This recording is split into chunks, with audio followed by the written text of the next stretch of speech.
Assalamualaikum warahmatullahi wabarakatuh. Sahabat Nurani, kita bertemu lagi di channel Sudut Nurani, jernih, seimbang, manusiawi. Kesempatan kali ini kita kedatangan tamu yang sudah kita kenal sebelumnya, yaitu Cak Yusuf. Beliau sebagaimana kita tahu adalah wartawan di Berita Jatim yang nanti akan kita ajak ngobrol bersama tentang bagaimana situasi media, terutama peran media di tengah pandemi ini. Dan bersama kita pula ada Cak Farid yang juga sering bersama kita di channel Sudut Nurani ini. Pada kesempatan ini pula kita akan berdiskusi ngobrol santai dengan beliau berdua, Cak Yusuf dan Cak Farid, tentang bagaimana sesungguhnya peran media di tengah pandemi ini, karena kita tahu yang kita hadapi selain kita juga perlu waspada terhadap virus yang sedang kita hadapi bersama, kita juga face to face berhadapan langsung dengan berita-berita hoax. Nah, sesungguhnya media ini harus berperan seperti apa? Apakah media cukup menjadi saluran informasi untuk masyarakat, ataukah ada peran-peran lain? Seperti bagaimana media mampu membangkitkan sikap optimisme masyarakat untuk menghadapi pandemi ini. Sebelum kita berbincang lebih jauh, kita sapa dulu sahabat-sahabat kita. Bagaimana Pak Yusuf? Alhamdulillah Sehat ya? Cak Farid? Alhamdulillah. Oke, teman-teman sahabat Nurani, kita sebagai anggota dari masyarakat seringkali setiap hari, bahkan juga mungkin setiap jam, bahkan setiap menit selalu berhadapan-hadapan, bertatap muka langsung dengan berita-berita yang bersifat hoax.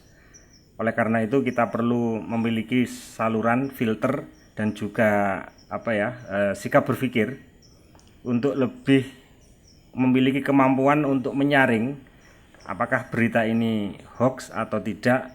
Sebab sebagaimana kita ketahui bersama, berita-berita yang justru merugikan masyarakat itu sekian banyak peredarannya, sehingga kita semakin sulit untuk memilah dan membedakan mana yang berita benar, mana yang berita palsu, mana yang benar-benar informasi yang akurat dan apa adanya, dan mana berita yang penuh dengan kebohongan-kebohongan. Oleh karena itu kita akan berdialog dengan Cak Yusuf selaku wartawan, selaku pekerja di media. Bagaimana sih sesungguhnya peran media dalam situasi pandemi seperti sekarang ini? Oke, Cak Yusuf, sesungguhnya seperti apa toh mekanisme kok sampai sebuah berita hoax itu bisa mengalir sedemikian deras masuk ke masyarakat, bahkan kita juga sering berhadapan dengan berita-berita viral yang ternyata setelah di cross check itu tidak akurat kebenarannya, tidak tepat sasarannya, bahkan cenderung bisa menyesatkan masyarakat. Nah, ini Mas Yusuf memiliki sikap pandangan bagaimana? Monggo. Assalamualaikum warahmatullahi wabarakatuh. Waalaikumsalam warahmatullahi wabarakatuh. Sudah 1 tahun ya Pak ya, pandemi ini. Iya, itu. Sudah tahun berjalan, artinya semua sektor yang terpukul dengan adanya pandemi, termasuk media ya, begitu terpukul karena ya kita tidak pernah menyangka tiba-tiba ada badai besar.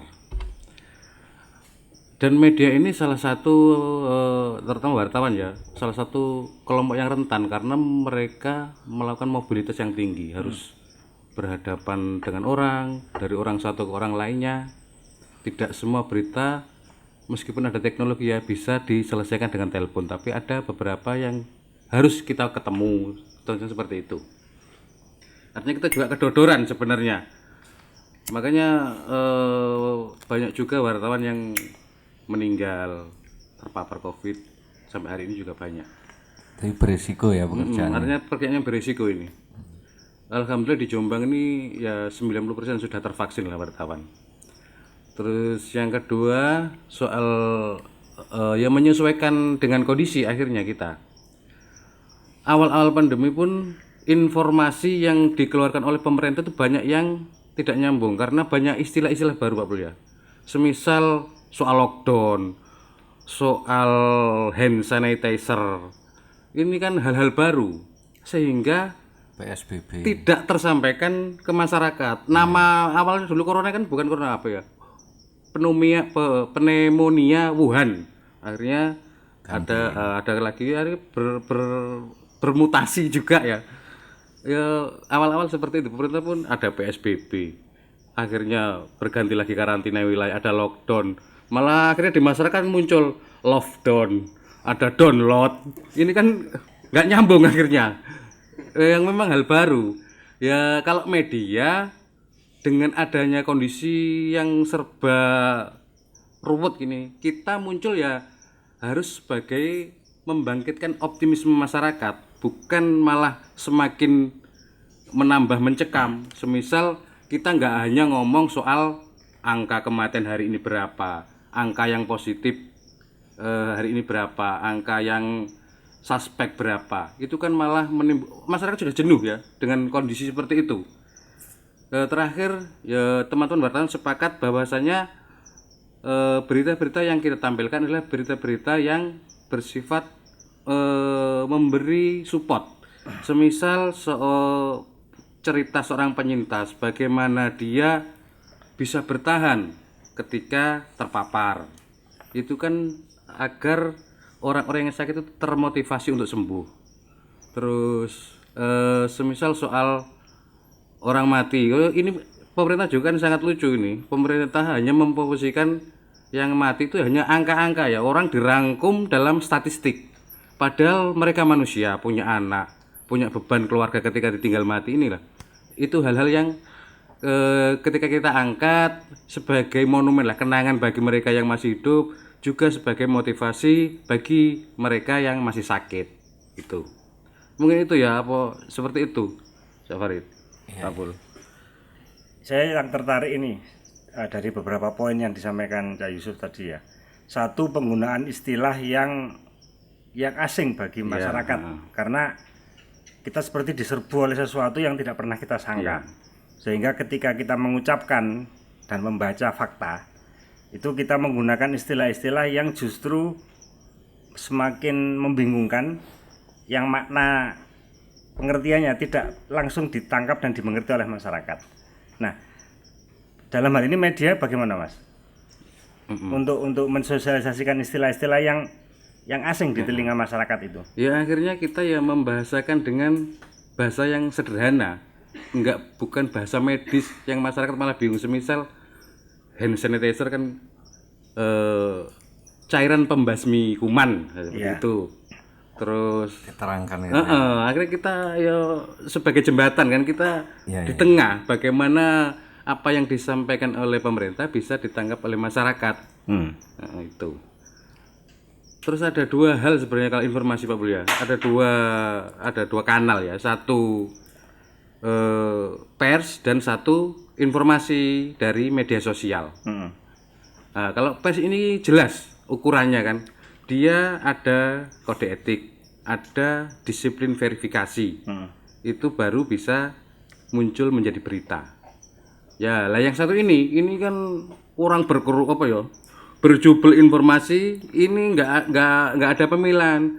Mana sampah, mana informasi, mana opini, mana fakta, ini kan bercampur. Rancu ya. Liar ini Mas. Liar, ini medsos ini ya. Informasi dari medsos ini yang sering menimbulkan kegaduhan. Lah kita di sini kan fungsinya ya sebagai penjernih, bukan malah ikut ke sini.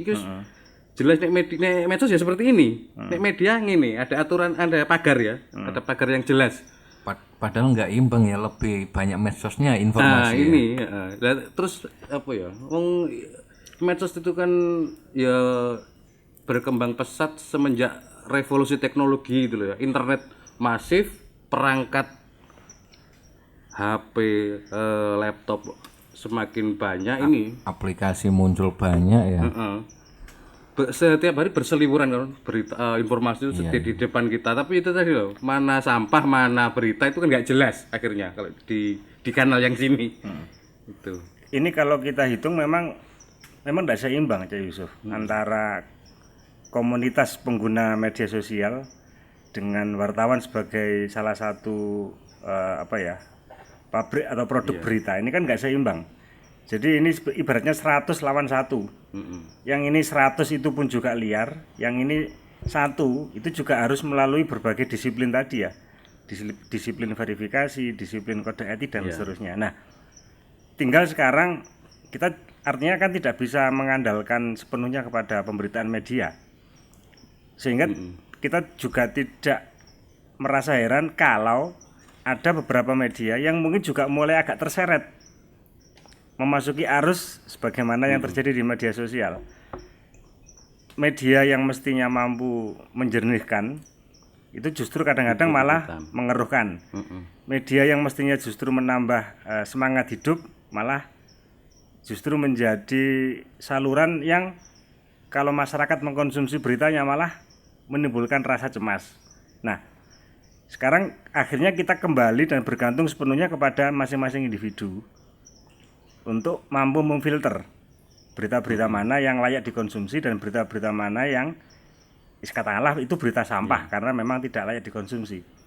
Mas Yusuf punya enggak tips atau trik untuk memilah itu? Kalau pribadi aku gini, kadang kalau ada kan kita tiap hari juga ngikuti medsos ya. Enak beritanya agak janggal, tak cari di Google. Ketika informasi itu tidak ada yang di media mainstream, berarti ini saya ragu, masih kita ragukan. Tapi ketika dari kanal ini katakan kita cari kok Ada rujukan. ada rujukan media mainstream, berarti ini benar. Apa ya, cara mudah lah Pak. Patokannya ngono ya. Kalau itu karena ya tadi kalau media mainstream dia sudah dibekali alat tadi loh. Dia lembaganya jelas, orang-orang yang bekerja jelas, dia wartawan yang kompeten, punya uji kompetensi, sudah lulus uji kompetensi. Nah, dia ketika ada semisal viral soal A, kalau di media mainstream tidak ditangkap langsung viralnya itu, tapi kan dikonfirmasi lagi, diverifikasi lagi. Ini benar nggak sih? Cek faktanya seperti itu. Semisal ada orang menghirup pasien COVID meninggal, nah, itu kan bisa kita cek gitu kan. Orang sopo orang-orang dekatnya kita konfirmasi, berarti kan ini. Bener orang. Itu alatnya itu. Kalau di media mainstream kan jelas ada disiplin verifikasi. Kalau ini kan nggak ada. Cuma kalau masyarakat apa nggak mungkin kan. Aku tak verifikasi dulu kan nggak mungkin ya. Kalau sederhananya yang lah kita cari di ketika ada viral ini kita cari di media mainstream, kalau ada ya itu ada kebenaran. Ya tapi persoalannya Cak Yusuf, masyarakat tuh nampaknya itu lebih akrab ke yang medsos ini. Kan repot juga ya. Jadi bagaimana peran media mengcounter itu sampai seberapa gitu loh. Dan saya yakin media medsos itu lebih diakrabi oleh masyarakat karena dia pakai gadget ya kan, otomatis langsung memberitakan melalui grup WA atau apa yang belum tentu kebenarannya itu. Ya susah juga. Sementara masyarakat harus benar-benar hati-hati untuk selama pandemi ini. Jadi seberapa media mengcounternya, menginformasikan pada masyarakat iki berita gak bener sing kudune ngene gitu. Bagaimana Mas? Itu tadi, semisal ada rame di sini ya, viral di sini. Ya media kita tidak menelan mentah-mentah ya.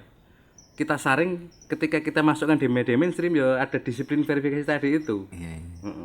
Dengan cek fakta. Berarti menumbuhkan kesadaran masyarakat untuk ya kudu lihat media yang benar gitu kan. Untuk perimbangan informasi itu loh. Iya, ya patoknya itu tadi. Iya.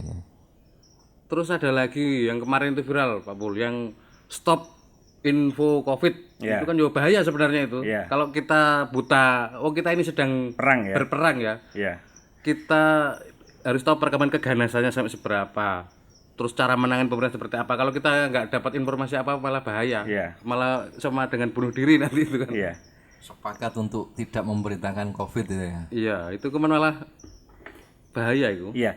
Jadi akhirnya kan kita kembali ke masing-masing ini ya, cara berpikir pribadi ya, ke konteksnya kan konteks individu. Nah, karena bagaimanapun yang mengkonsumsi itu kan sebenarnya kan per individu. Kalau setiap orang, setiap individu memiliki filter cara berpikir seperti yang disampaikan Mas Yusuf kan, ya dalam konteks kebutuhan untuk menyaring informasi sudah terpenuhi, sehingga secara individual pula kita mampu menerima dan memilah mana yang layak kita konsumsi, mana yang kita buang sebagai berita sampah. Nah,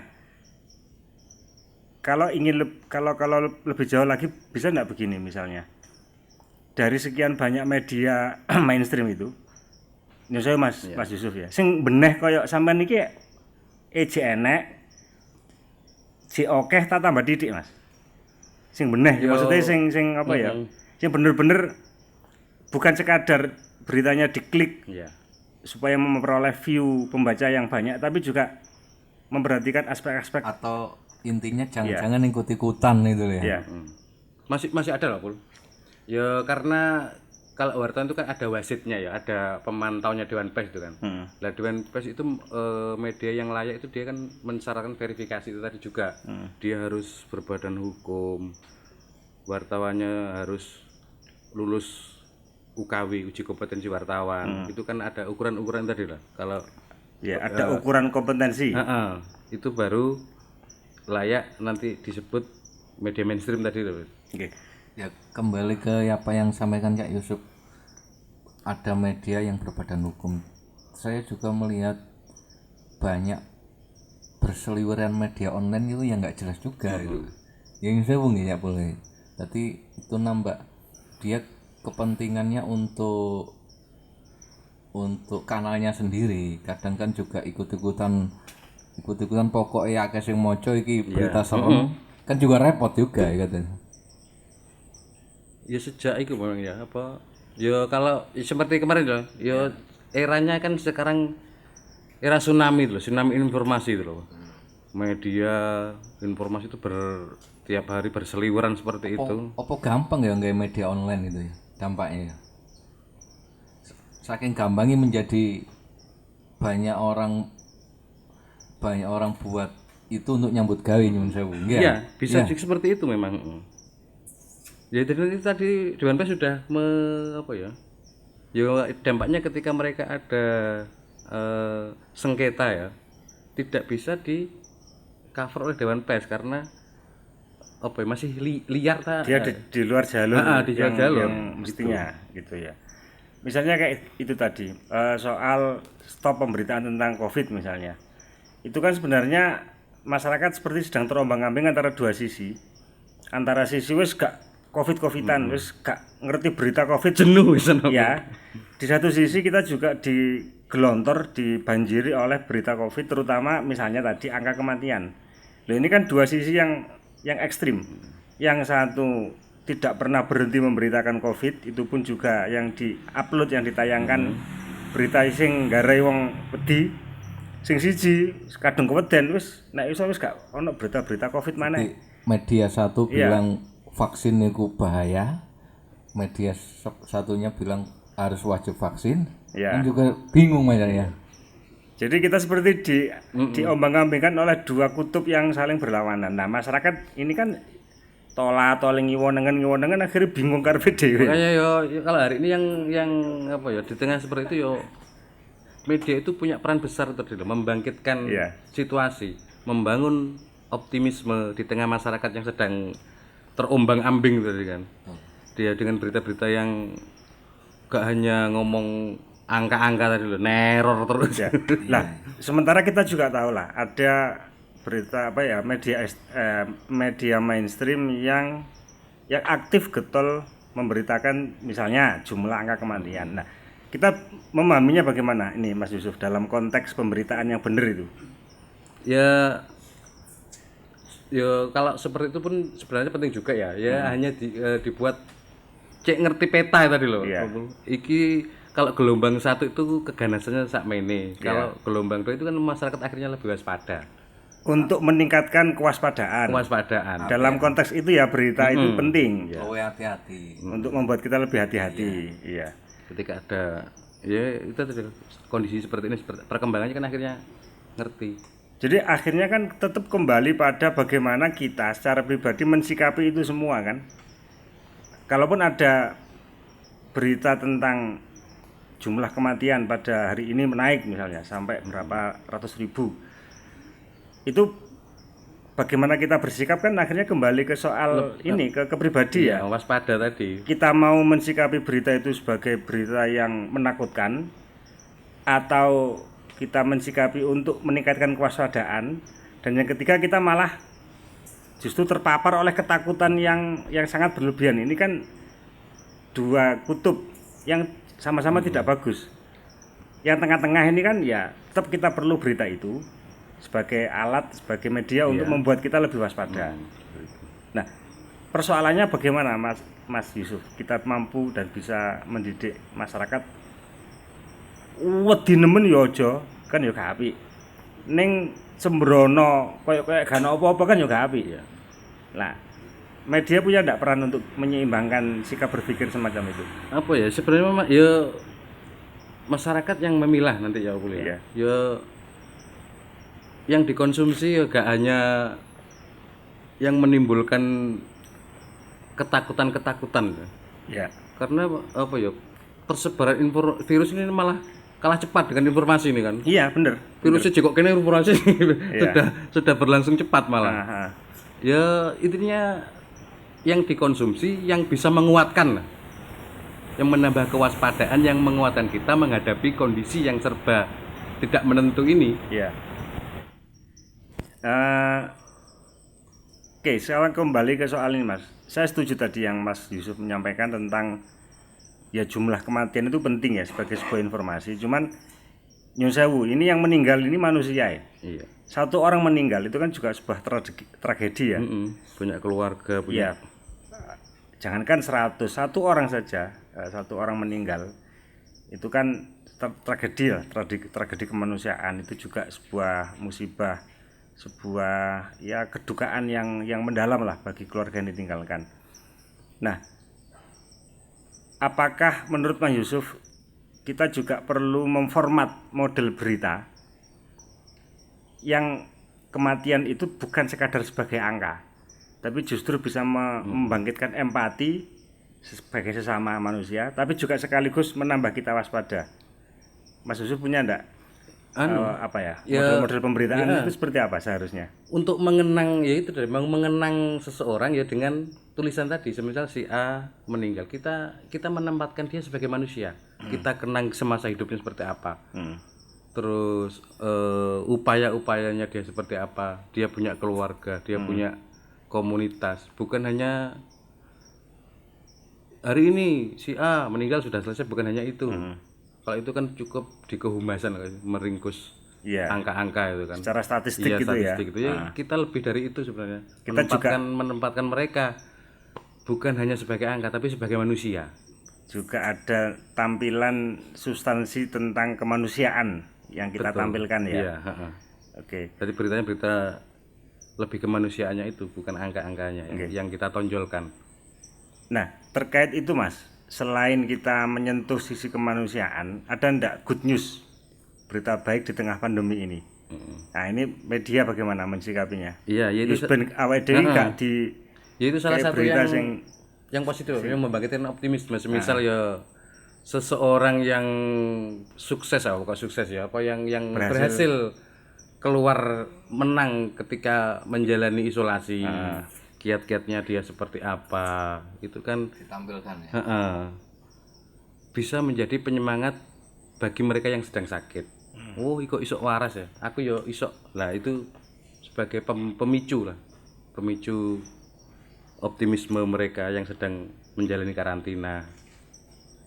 Kalau Mas Yusuf sendiri di lapangan bagaimana melihat kondisi sesungguhnya ketika meliput dalam situasi pandemi seperti ini? Ya kalau di tingkatan wartawan satu ya juga hati-hati juga, kita juga nggak sembrono. Semisal ada kena rumah sakit gak wani, lebih pada apa telepon seperti itu.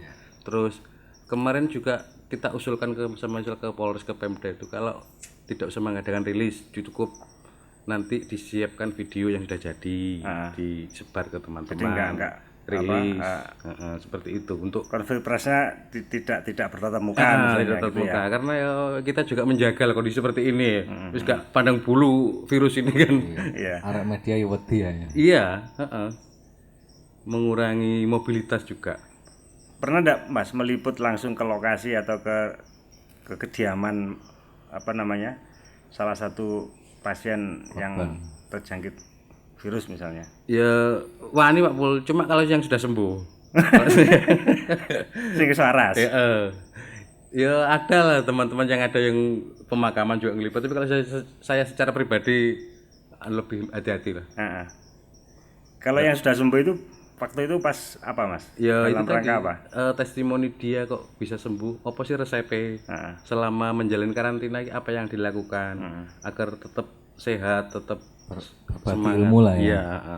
Itu Itu sering atau beberapa orang yang pernah Mas Yusuf ada datangi? Ada 5 yang pernah testimoni. Tapi ketika mereka sudah sembuh, nek waktunya nggak berani. Oke. Nah dari beberapa teman yang sudah alhamdulillah berhasil kembali sehat, itu Mas Yusuf punya catatan apa dari pengalaman mereka selama berjuang memulihkan kesehatan mereka itu?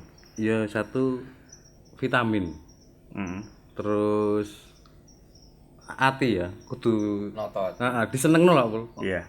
Optimis itu ya. Jangan larut dengan kan wong jenenge loro gak iso ditunggoni itu kan malah kesedihannya Ya, dewe double kan ya. Kalau menurut testimoni beberapa yang pernah saya wawancara itu harus diusahakan gembira, mangan akeh, vitamin. Ya. Nah, itu. Itu waktu itu isolasi di mana Mas? Di rumah apa di rumah sakit? Ada yang isolasi di rumah, ada yang di rumah sakit. Yang pas Yusuf datangi yang di mana? Yang di Dua pernah di rumah sakit ada yang penyintas kan yang pernah menjalani isolasi di rumah sakit. Juga ada yang satu keluarga isolasi di rumah selama 14 hari. Ya. Di kebijakan redaksional Mas Yusuf, ada enggak porsi berita untuk penyemangat good news misalnya? Itu berapa persen berita tentang ya fakta sesungguhnya tentang peningkatan virus ini berapa persen, ada enggak porsi Kalau di pemberitaan itu? Kemarin di Berita Jatim gini, malah disuruh yang berita-berita good news itu yang membangkitkan itu yang diperbanyak. Malah gitu. Itu kebijakan redaksionalnya. Itu kebijakan intern atau berlaku juga untuk media-media lain, Mas? Di intern saya ya itu. Mobilitas disuruh mengurangi ya berita-berita yang membangkitkan itu tadi, yang positif lah, yang membangkitkan optimisme itu yang harus ditingkatkan karena masyarakat juga sudah jenuh. Cocok. Iya. Ngomong itu ya kan akhirnya kembali lagi iki jenuh terus kayak soal lapo-lapo, akhirnya kan mereka meloncat ke sisi ekstrim berikutnya, wis gak berita-beritaan Covid, stop berita Covid. Itu kan juga sisi ekstrim dari sikap masyarakat yang jangan-jangan ya mudah-mudahan tidak ya, jangan-jangan itu refleksi dari sikap putus asa. Mudah-mudahan tidak, karena kita juga masih punya media yang terus berusaha memberitakan kebaikan-kebaikan yang bersifat optimis untuk ya mendukung dan menyokong bagaimana kita bisa bersama-sama menghadapi pandemi ini. Kalau Mas Yusuf punya pengalaman lain selain selain mendatangi penyintas ya istilahnya ya. Iya. Pernah enggak mengalami satu peristiwa yang secara kemanusiaan itu begitu membekas lah untuk seorang manusia gitu. Ya yang karantina itu Pak Sebul, dia karantina sama suaminya berpisah dengan anaknya yang masih balita selama 14 hari itu kan. Tiap hari anaknya itu kan kalau mau tidur harus dibacakan buku. Akhirnya nangis gak bisa tidur sampai malam nelpon video call gitu, membacakan buku lewat video call. Yang membacakan buku itu ibunya. Sementara ibunya harus karantina dengan bapaknya, dia ikut di rumah sakit. Tantenya enggak di rumah ini. Dia yang anak balita 2 ini ikut tantenya. Selama 14 hari ya itu tiap malam nangis. Kalau karena nggak bisa tidur kalau sudah belum baca buku, ya dibacakan lewat video call sama ibunya tiap malam seperti itu. Iya. Itu salah satu contoh ya. Iya. Akhirnya bagaimana? Suami istri 14 itu? hari negatif. Akhirnya sehat-sehat Iya. kembali ya, terus bisa ketemu lagi Iya. dengan anaknya.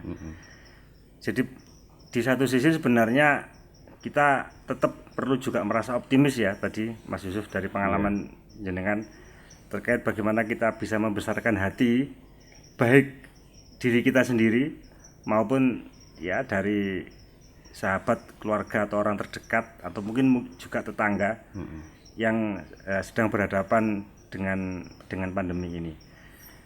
Cak Khalid mungkin ada yang lain. Setidaknya masih ada media seperti medianya Mas Yusuf yang menyemangati ya, di tengah banyak media yang nyun sewu menakut-nakuti gitu. Setidaknya masih ada media yang ada rubrik untuk menyemangati gitu kan saya. Di tengah itu tadi arus informasi yang begitu banyak masuk di tengah masyarakat, ada yang nakut-nakuti, ada yang ngasih berita. Ya kan masyarakat awam kan juga bingung di tengah situasi yang seperti ini, mau menjaga prokes tapi sisi lain harus seperti ini. Makanya media seperti yang diungkapkan Mas Yusuf tadi ya sangat luar biasa, karena porsinya banyak untuk menyemangati. Semoga media-media lain juga ikut internal kebijakan jenengan gitu Mas ya. Biar biar ada balance informasi yang kebenaran gitu. Selama ini Mas, selama PPKM darurat ini gimana? Situasi dalam kacamata Mas Yusuf sebagai seorang wartawan. Entah itu dampaknya, entah apa ya, akibat ke masyarakat. Ya kalau secara ya semuanya terdampak Pak Pul. Gitu ya. Terutama apa ya ketika Perekonomian. jalan-jalan ditutup itu kan piye kate dodol, piye sing tuku orang kan sudah males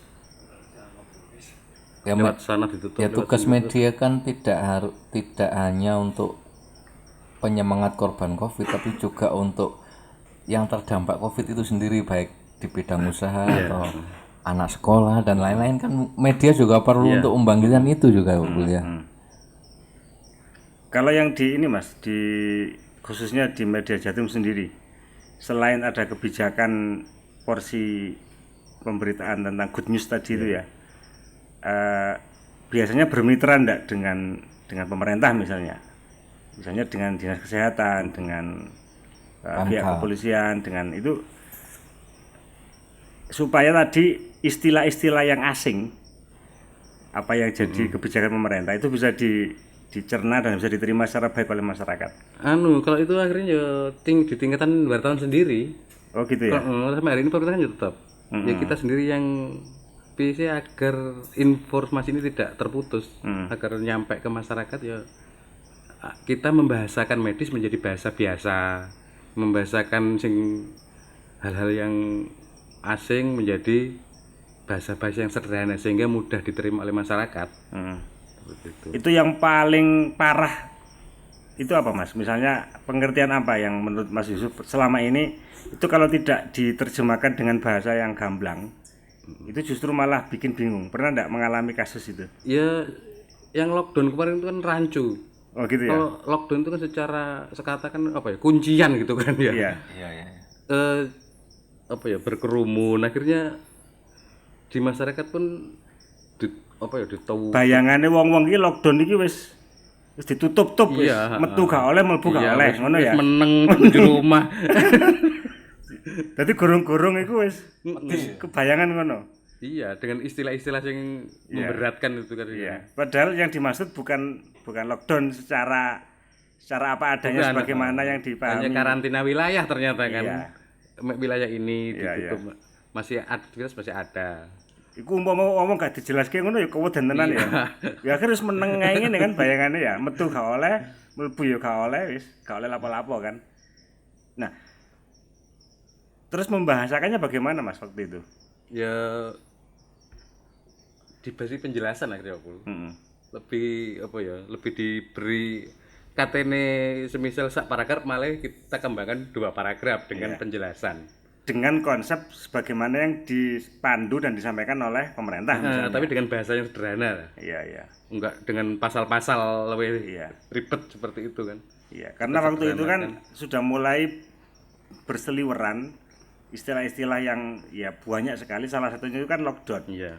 Misalnya dari para ahli epidemiolog atau apapun lah, itu kan menyarankan pemerintah untuk segera memberlakukan lockdown. Sementara masyarakat sendiri pemahaman tentang lockdown juga itu gak ngerti kan. iya, itu pun juga jare-jare gitu kan. Akhirnya itu dari bahasa saja kan lucu, akhirnya ada tadi love download. Dadi ngono ya. Gitu. Jadi ya bahasa atau satu pilihan diksi atau kata itu kan ternyata mampu membawa asosiasi dan imajinasi. Itu juga liar loh Mas. Iya. Asosiasi imajinasi itu kan juga liar. Kalau ya satu orang ya terus imajinasi itu ngelumpuk. Sa RT, sa RW kan ya malah jadi chaos kan pemahaman tentang satu pilihan kata itu kan. Jadi kita akhirnya jadi mengerti betapa media ini sebenarnya bukan sekadar menulis berita kan, tapi juga peka memilih kata supaya apa yang disampaikan maknanya itu sesuai dengan apa yang dimaksud, sehingga pembaca pun juga bisa menangkap, mudah diterima di makna masyarakat sesuai itu. dengan yang ditulis. Nah, tantangannya ada di mana itu Mas? Ketika menjadi wartawan sebelum masa pandemi dengan di masa pandemi ini. Banyak Pak. Kita semisal soal wawancara saja kan sudah berbeda sekali. Orang berwawancara dengan berhadapan-hadapan dengan lewat telepon itu kan atmosfernya beda. Nah iki ya wong iki muring-muring apa enggak kan enggak roh. Wong ekspresi ya itu kan mengurangi daging dalam tulisan itu kan. Gitu ya. Nek ngene tok itu kan enggak ada pengamatannya akhirnya. Kita hanya mengandalkan suara ya. Iya, hanya wong ngoceh tok, enggak ono ekspresinya enggak ada. Iya. Ya semisal itu dengan terbatasnya wawancara. Terus kita ya mau ke tempat-tempat yang menjadi sentrum ya takut juga. Meskipun ya tetap menerapkan protokol kesehatan ya, tetap menjaga diri lah, nggak ada berita seharga nyawa, hati-hati. Tidak ada berita seharga nyawa kan, nguber berita ini ternyata ijole nyawa. Oh gitu ya. Lebih hati-hati ya. Nggih. Dan itu juga bukan hanya dialami oleh profesi wartawan, tapi juga oleh semua. Iya. Semua warga masyarakat juga diharap bisa berhati-hati. Oke, Mas Yusuf dan Cak Farid, sebagai closing statement monggo Pak Yusuf sebelum kita akhiri. Menyemangati. Ya kondisi yang serba tidak menentu ini ya masyarakat dalam memamah informasi ini serba hati-hati juga. Mari kita mengkonsumsi berita-berita yang bisa membangkitkan optimisme di tengah situasi pandemi yang berkepanjangan ini. Mungkin itu closing dari saya. Oke, terima kasih Cak Yusuf, terima kasih Cak Farid. Demikian teman-teman Sudut Nurani, bincang-bincang kita bersama Cak Yusuf, bersama Cak Farid. Mudah-mudahan kita tetap selalu optimis, kita mampu menjaga diri kita baik secara kesehatan maupun dalam mengkonsumsi berita-berita yang mana yang layak untuk kita konsumsi dan mana yang layak untuk tidak kita konsumsi sebagai berita. Selebihnya itu bergantung sepenuhnya pada keputusan kita sebagai manusia yang terus ingin menjaga kesehatan dan kenyamanan hidup bersama. Terima kasih Cak Yusuf, terima kasih Cak Farid. Demikian sahabat Nurani, kita berjumpa lagi di channel Sudut Nurani, jernih, seimbang, manusiawi. Wassalamualaikum warahmatullahi wabarakatuh.